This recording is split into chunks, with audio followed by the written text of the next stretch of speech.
Dar gracias por estar en esta bellísima casa con estas grosas compañeras. Muy humilde la Luli, muy humilde. Bueno, con Luli nos conocemos hace muchos años. Primero que nada en la calle y después nos fuimos conociendo en el barrio, en Mataderos, cuando estaban ahí organizándose por la culta y nuestra comunidad le brindaba el espacio para que puedan tener sus reuniones. La primera vez que vimos un altar con un pañuelo verde. Para que puedan empezar a tejer el hermoso trabajo territorial que ahí tienen la culta y que ha crecido. Y soy testigo de eso. Bueno, hablar como religiosa, hablar también lo que significó, no solamente desde el feminismo, sino desde las instituciones y las personas de fe, hablar del aborto.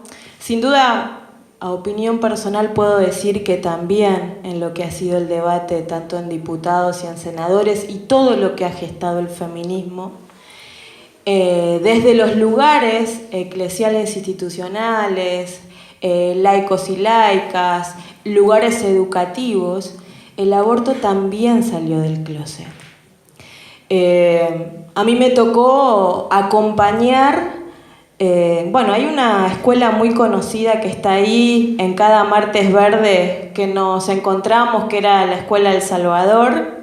En la Escuela del Salvador se dio algo muy interesante, que fue que las y los estudiantes del secundario, el día de cada martes verde y cuando fue especialmente el tema de diputados y senadores, no les estaba permitido estar con el pañuelo, pero se habían organizado en tener un listón verde, tanto los y las estudiantes, y hacer sentadas.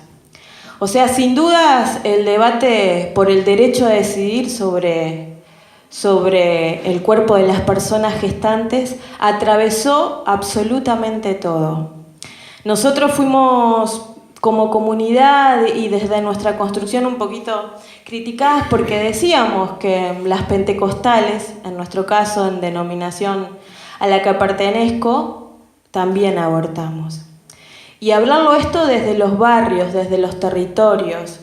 Esto sin duda en nuestro quehacer ecuménico e interreligioso nos hemos solidarizado desde pastoras, pastores, teólogas, teólogos, algunos que desde sacerdotes que oficialmente no podían decir, pero muy en lo privado y en lo íntimo era: decime si alguna vez vos no acompañaste a una piba. Sí, la acompañé.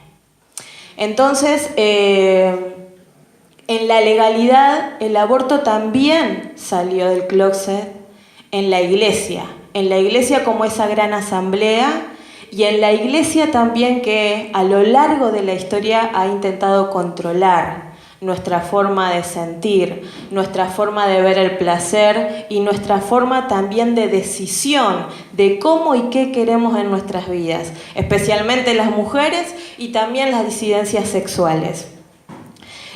Hablar como religiosa, hablar del aborto y hablar del feminismo desde una experiencia, en nuestro caso, vivencial, porque el aborto y el feminismo a nosotros nos atravesó en la comunidad. Nos atravesó porque si no íbamos a seguir el formato de las iglesias con ideologías conservadoras, que en muchos casos son funcionales a proyectos políticos, como lo está pasando especialmente acá en la Argentina y en varios países de Latinoamérica. Nosotros venimos diciendo algo que incomoda mucho, que detrás de cada proyecto político también hay un proyecto religioso.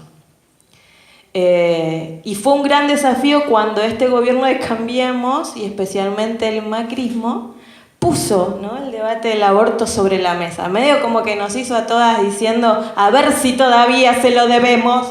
Pero la verdad es que el movimiento feminista ha sabido muy inteligente sortear esas contradicciones, ha demostrado la unidad en acción como ningún tipo de organización política, social y eclesial lo ha manifestado. y especialmente los sindicatos, y sin duda hemos sido el movimiento más importante y que ha servido y sirve de esperanza para toda la región. Después del debate de lo que fue en diputados y senadores, especialmente digamos, hablando de los espacios religiosos en Latinoamérica, a mí en diciembre me tocó estar en México en una reunión que nos definimos así, de religiosos disidentes. Eran religiosos y religiosas disidentes. ¿Por qué disidentes? Porque justamente no nos definíamos como feministas, antijerárquicos, y uno de los temas fue este del aborto. Otro de los temas era, como se hablaba en el panel anterior y hablaba acá la compañera, sobre esta mecánica que todos estos sectores conservadores de la política y de las jerarquías eclesiásticas diseñan en lo que ahora nos encontramos con la ideología de género. Que eso también hay que leerlo en un proyecto liberador y progresista en Latinoamérica, y también esta ala de la vuelta del neoliberalismo con una característica fascista que estamos viendo en la región.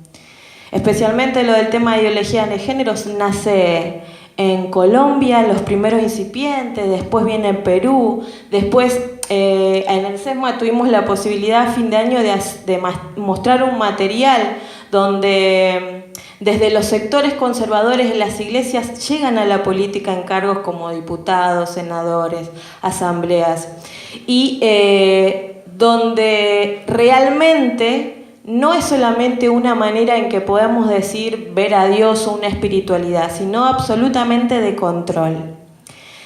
Los desafíos que a nosotros nos queda, nosotros y el movimiento pentecostal siempre se caracterizó por estar en los barrios populares.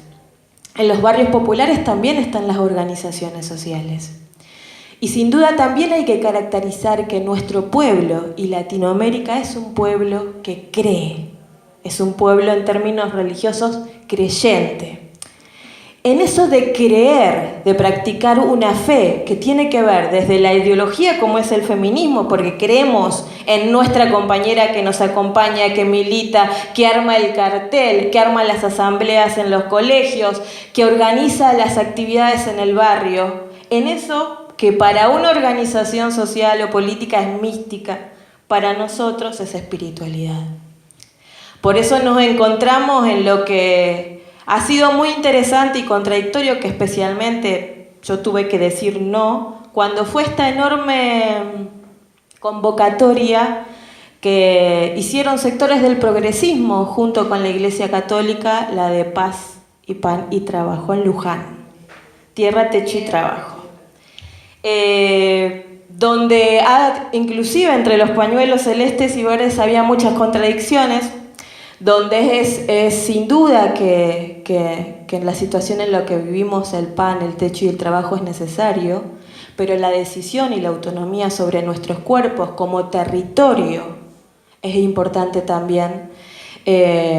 Gracias, las compañeras han podido sortear, pero en mi caso era compartir una bendición con esa jerarquía que atormentó a muchos, que hostigó la vida de muchas personas y que todavía tiene la potestad de decidir, no solamente sobre el derecho a decidir, sino cómo debemos vivir. Hay algo que yo siempre traigo a contradicción, que la iglesia jerarquía institucional, patriarcal, siempre se ha tomado así que los pobres son de la iglesia. Entonces, cuando el feminismo llega a los barrios populares, cuando desde la fe deconstruimos todo texto patriarcal en feminista, empieza a romperse ese cerco que para un sector de la iglesia jerárquica, institucional y patriarcal deja de ser que ese pobre, que para mí es pueblo, ya no pertenece a la iglesia. El feminismo, el debate por el aborto ha empezado a romper ese cerco. Porque se puede ser, como en nuestro caso y en nuestra comunidad, militante de una organización social y política, se puede ir a una celebración, a una misa y un culto, y se puede estar armando una asamblea. En nuestra comunidad nosotros tenemos compañeras que militan en el peronismo, compañeras que tienen más pensamiento de izquierda, porque eso lo sumamos a deconstruir lo que históricamente nos hicieron que era la fe, o lo que era practicar una espiritualidad o una religión.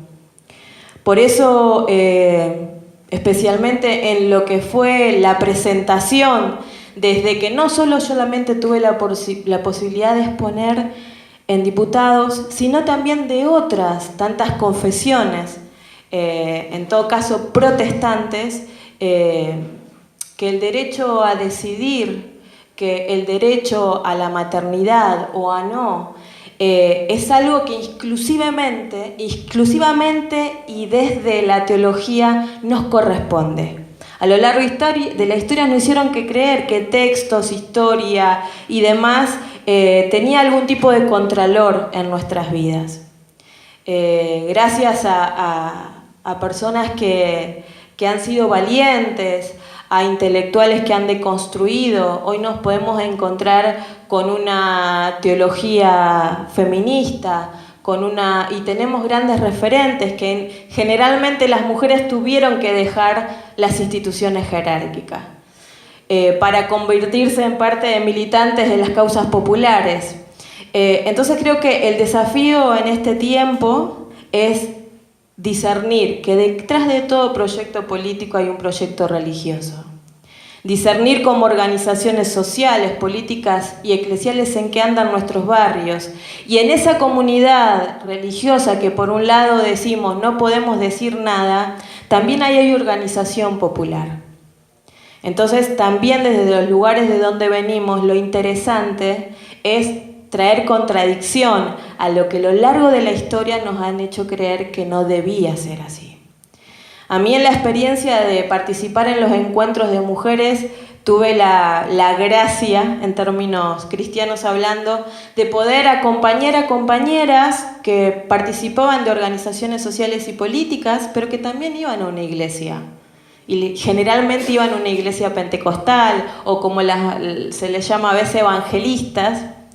Entonces el pastor le decía, anda a tu partido político, y el referente de la organización le decía, anda a rezarle a Dios.